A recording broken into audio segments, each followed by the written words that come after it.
Nshuti bakunzi ba channel yacu nanone turabasuhuje mukomere cyane kandi tunezezwa nuko mukomeza gukurikirana ibiganiro byacu. Uyu munsi twabateguriye ikiganiro kijyanye n'ibyo kurya bishobora kurinda umuntu gusaza vuba.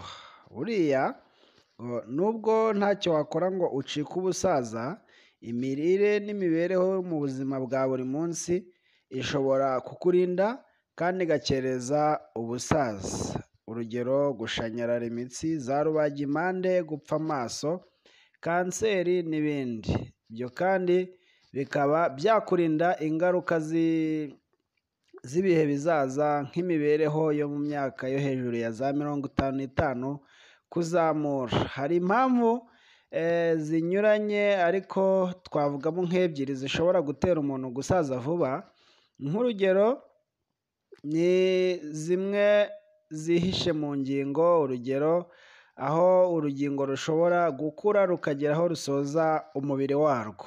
Kabiri ni ugukoresha urugingo umurimo w'indengakamere ku buryo rushobora gusaza mbere y'igihe, mu gihe izindi zishobora kuba ari nzima. Aho twababwira wenda nk'igihe umuntu ashobora gusaza amaso ariko ahandi ari hazima, ashobora gusaza amenyo ahandi ari hazima, ashobora gusaza amagufa kandi ahandi ari hazima. Kubyarwa n'abasaza nabyo bishobora gutuma umuntu azavukana itoto ritoya kandi gusaza kwe kugatebuka.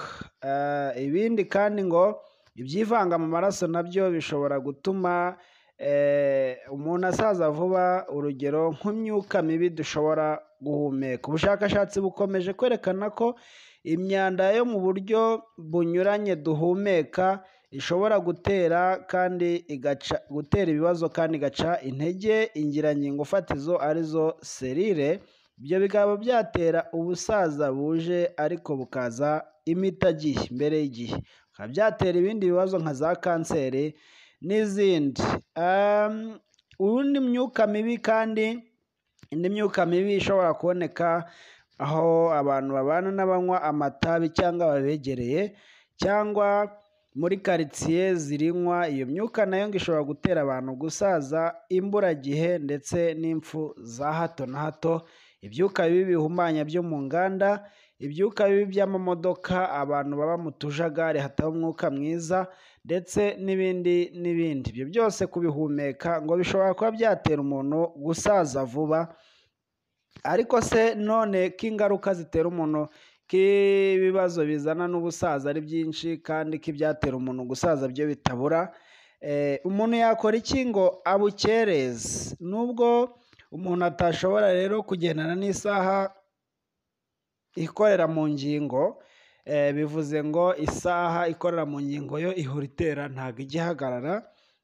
Ingingo zihora zisaza kandi ntabwo zihagarika gukura, ntabwo zihagarika gukora. Ariko hari uburyo umuntu yabigenza. Ubwa mbere ni ukongera imbaraga zitunganya umubiri. Ibyo bivuze kongerera ubushobozi imyanya ishinzwe kuboneza umubiri ikanasohora imyanda. Ibyo bisaba kunywa amazi ahagije hagati ya litiro ndetse na litiro n'igice buri munsi kugira ngo imyanda isohoke neza.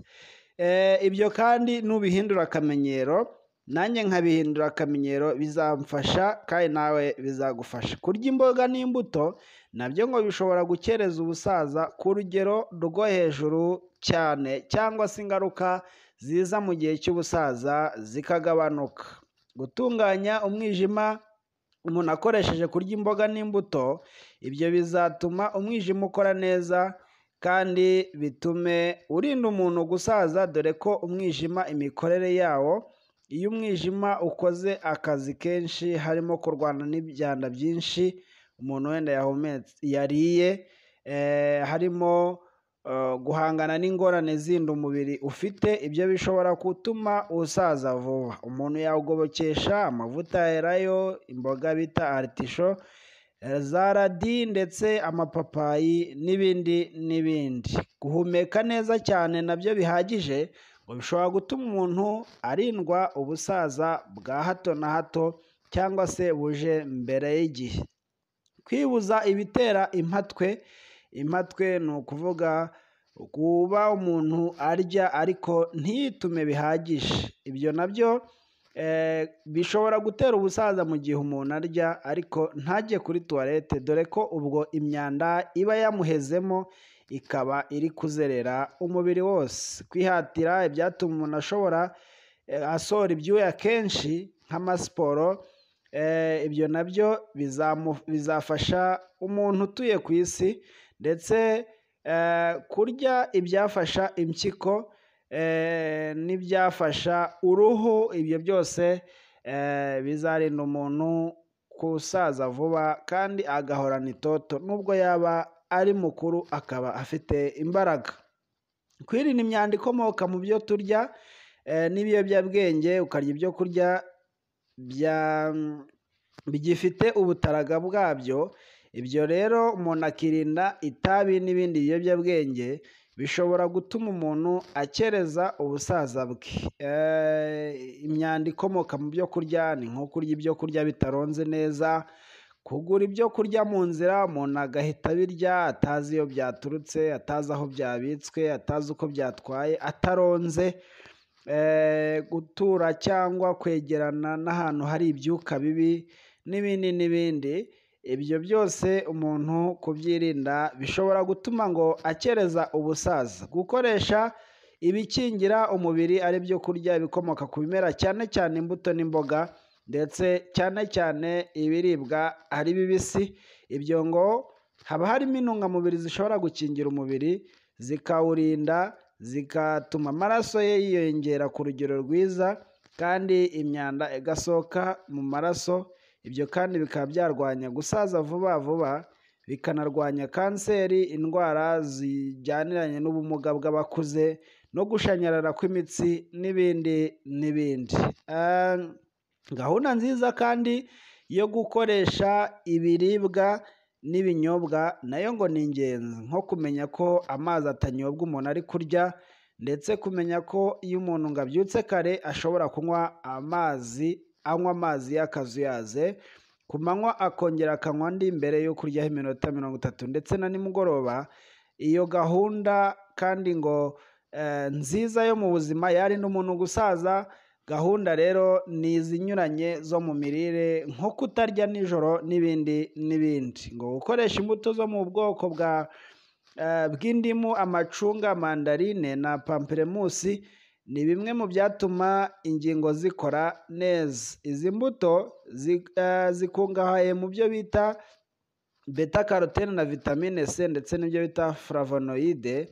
Ibyo bikaba biburizamo imyanda izerera mu mubiri, bikarinda ingirangingo fatizo gusaza ubusabusa. Izo mbuto rero reka nzisubiremo natwe tuzizirikane: harimo amacunga, harimo indimu, harimo ibisacunga, ngiragahari abantu barabimenyereye, ndetse na mandarine. Ibyitwa aritishu nabyo ubwo ni imboga, iyo ifite ubushobozi bwo gusohora imyanda iri mu mwijima yari gutera ingingo gusaza ubusabusa. Aritishu, seleri n'igitunguru gitukura, ibyo nabyo ngo bifite ubushobozi bwo koza amaraso maze imyanda yose igasohokera mu nkari. Imbuto zitwa amande, bitewe n'uko zikize muri vitamine E, zishobora kudukingira kanseri kandi zikarinda n'imitsi gushanyarara.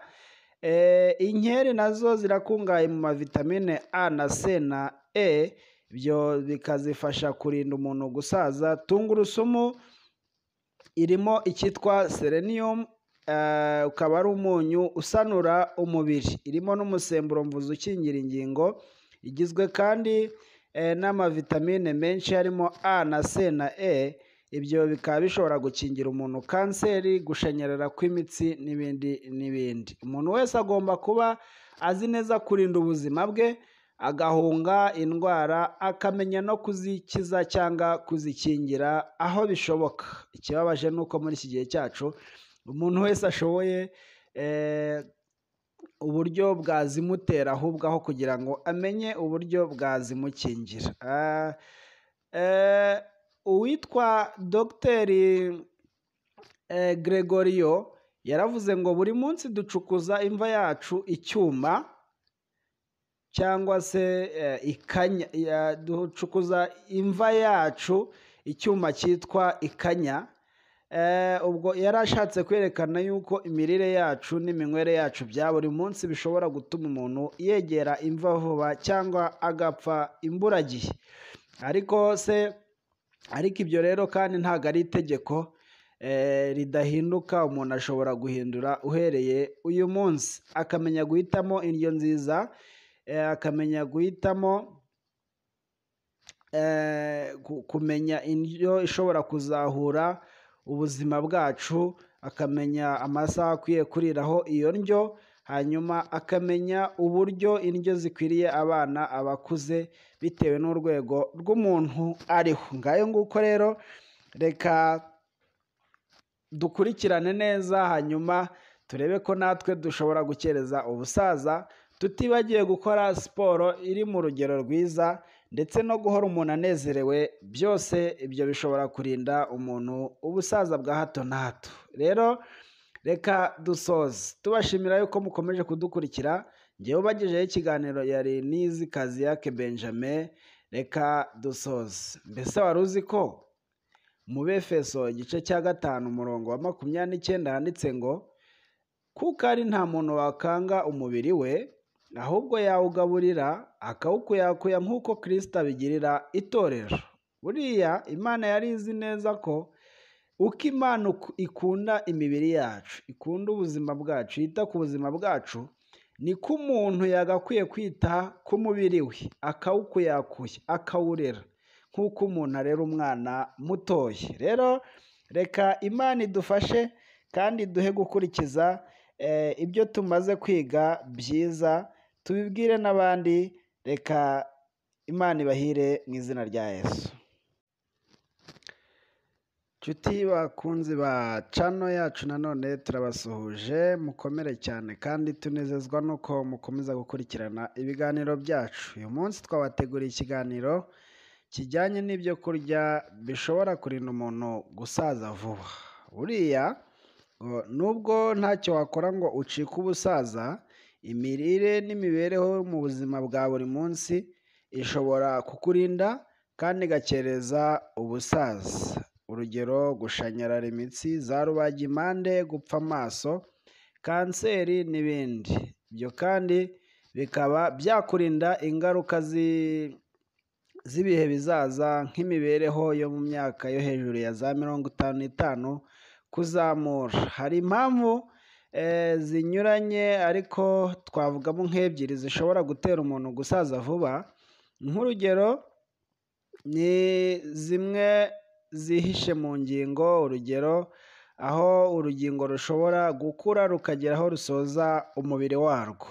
Kabiri ni ugukoresha urugingo umurimo w'indengakamere, ku buryo rushobora gusaza mbere y'igihe, mu gihe izindi zishobora kuba ari nzima. Aho twababwira wenda nk'igihe umuntu ashobora gusaza amaso ariko ahandi ari hazima, ashobora gusaza amenyo ahandi ari hazima, ashobora gusaza amagufa kandi ahandi ari hazima. Kubyarwa n'abasaza nabyo bishobora gutuma umuntu azavukana itoto ritoya kandi gusaza kwe kugatebuka. Ibindi kandi ngo ibyivanga mu maraso nabyo bishobora gutuma umuntu asaza vuba. Urugero: nk'imyuka mibi dushobora guhumeka. Ubushakashatsi bukomeje kwerekana ko imyanda yo mu buryo bunyuranye duhumeka ishobora gutera ibibazo kandi igaca intege ingirangingo fatizo arizo selile. Ibyo bikaba byatera ubusaza buje ariko bukaza imitagihe mbere y'igihe, bikaba byatera ibindi bibazo nka za kanseri n'izindi. Indi myuka mibi ishobora kuboneka aho abantu babana n'abanywa amatabi cyangwa babegereye, cyangwa muri karitsiye zirinywa. Iyo myuka nayo ngo ishobora gutera abantu gusaza imburagihe ndetse n'impfu za hato na hato. Ibyuka bibi bihumanya byo mu nganda, ibyuka bibi by'amamodoka, abantu baba mu tujagari hataba umwuka mwiza, ndetse n'ibindi n'ibindi. Ibyo byose kubihumeka ngo bishobora kuba byatera umuntu gusaza vuba. Ariko se none ko ingaruka zitera umuntu ko ibibazo bizana n'ubusaza ari byinshi kandi ko ibyatera umuntu gusaza byo bitabura. Umuntu yakora iki ngo abukereze? Nubwo umuntu atashobora rero kugendana n'isaha ikorera mu ngingo, bivuze ngo isaha ikorera mu ngingo yo ihora itera ntabwo ijya ihagarara, ingingo zihora zisaza kandi ntabwo zihagarika gukura, ntabwo zihagarika gukora, ariko hari uburyo umuntu yabigenza. Ubwa mbere ni ukongera imbaraga zitunganya umubiri. Ibyo bivuze kongerera ubushobozi imyanya ishinzwe kuboneza umubiri ikanasohora imyanda. Ibyo bisaba kunywa amazi ahagije hagati ya litiro ndetse na litiro n'igice buri munsi kugira ngo imyanda isohoke neza.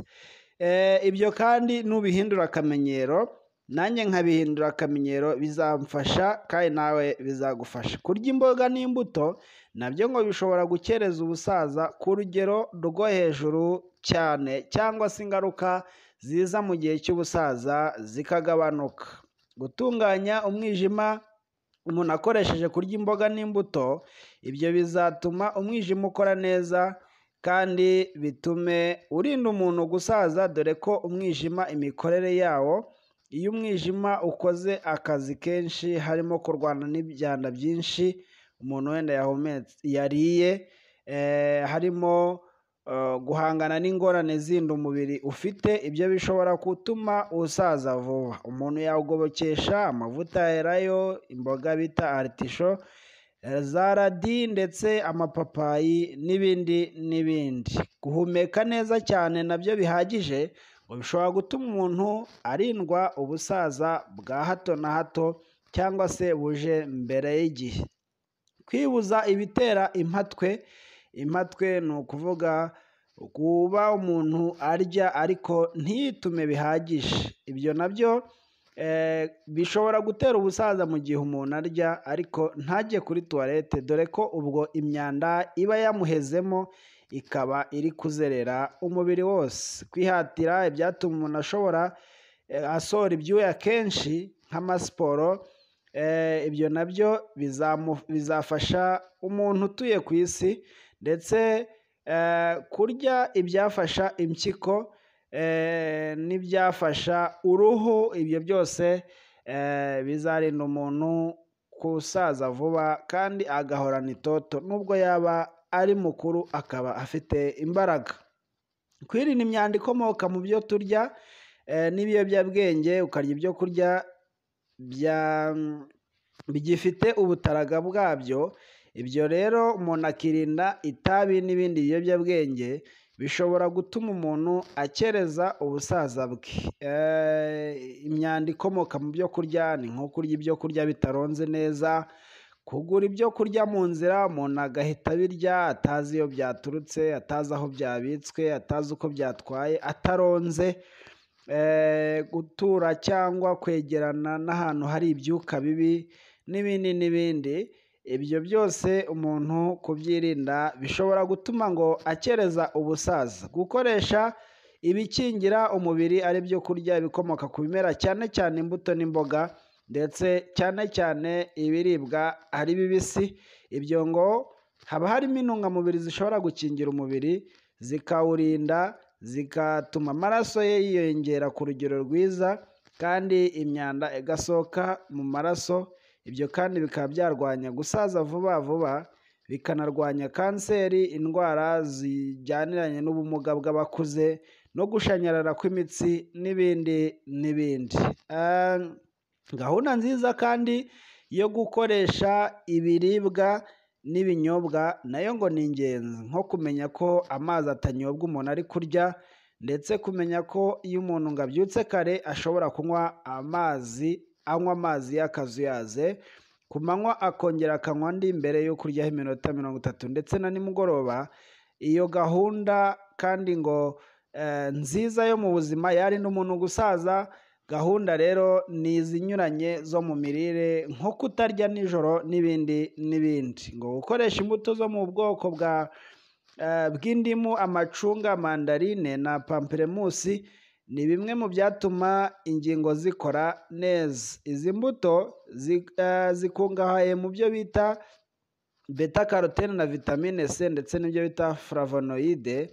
Ibyo bikaba biburizamo imyanda izerera mu mubiri bikarinda ingirangingo fatizo gusaza ubusabusa. Izo mbuto rero reka nzisubiremo natwe tuzizirikane. Harimo amacunga, harimo indimu, harimo ibisacunga, ngiraga hari abantu barabimenyereye, ndetse na mandarine. Ibyitwa aritishu nabyo ubwo ni imboga, iyo ifite ubushobozi bwo gusohora imyanda iri mu mwijima yari gutera ingingo gusaza ubusabusa. Aritishu, seleri n'igitunguru gitukura, ibyo nabyo ngo bifite ubushobozi bwo koza amaraso maze imyanda yose igasohokera mu nkari. Imbuto zitwa amande bitewe n'uko zikize muri vitamine E zishobora kudukingira kanseri kandi zikarinda n'imitsi gushanyarara.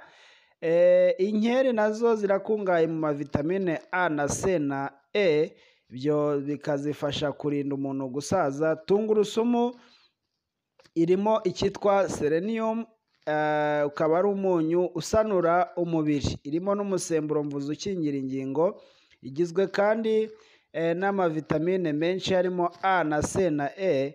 Ibyo bikaba bishobora gukingira umuntu kanseri, gushanyarara kw'imitsi n'ibindi n'ibindi. Umuntu wese agomba kuba azi neza kurinda ubuzima bwe, agahunga indwara, akamenya no kuzikiza cyangwa kuzikingira aho bishoboka.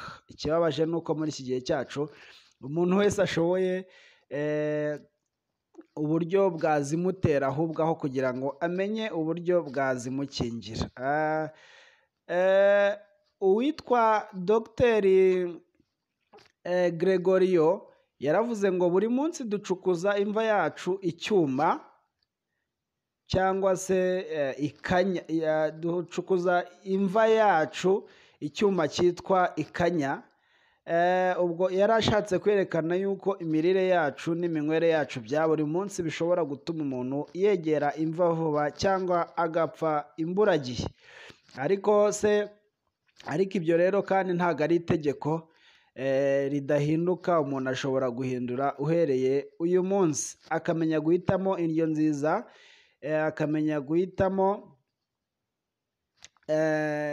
kumenya indyo ishobora kuzahura ubuzima bwacu, akamenya amasaha akwiye kuriraho iyo ndyo, hanyuma akamenya uburyo indyo zikwiriye abana, abakuze, bitewe n'urwego rw'umuntu ariho. Ngayo nguko rero reka dukurikirane neza, hanyuma turebe ko natwe dushobora gukereza ubusaza tutibagiwe gukora siporo iri mu rugero rwiza, ndetse no guhora umuntu anezerewe. Byose ibyo bishobora kurinda umuntu ubusaza bwa hato na hato. Rero reka dusoze tubashimira yuko mukomeje kudukurikira. Ngewe ubagejeho ikiganiro yari Nizikazi Benjamin.